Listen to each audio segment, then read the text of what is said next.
আমার আজকের ভিডিওতে থাকছে দারুণ স্বাদে মুখির ডাল রান্না। প্রথমে মুখিগুলো সিদ্ধ করে খোসা ছাড়িয়ে নিচ্ছি।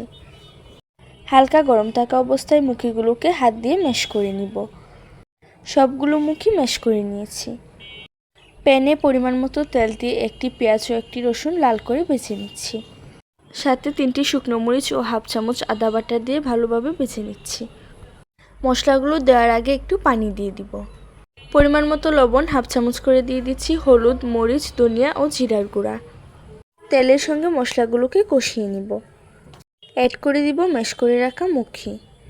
মশলার সঙ্গে এটাকে ভালোভাবে মিশিয়ে নিব। অ্যাড করে দিব 2 কাপ পানি। এই পর্যায়ে জাল করে ঘন করে নিব। নামিয়ে নেওয়ার আগে 4-5টি কাঁচামরিচ ও 1 চামচ ধনেপাতা কুচি দিয়ে দিব। এরকম ঘন থাকা অবস্থায় চুলা থেকে নামিয়ে নিব। এভাবে রান্নাটা বাসায় ট্রাই করতে পারেন, খেতে দারুণ লাগে। এরকম আরও সহজ রেসিপি পেতে আমাদের চ্যানেল সাবস্ক্রাইব করবেন এবং পেজ ফলো করবেন। ছোট্ট একটি লাইক দিয়ে পাশেই থাকবেন। আল্লাহ হাফেজ।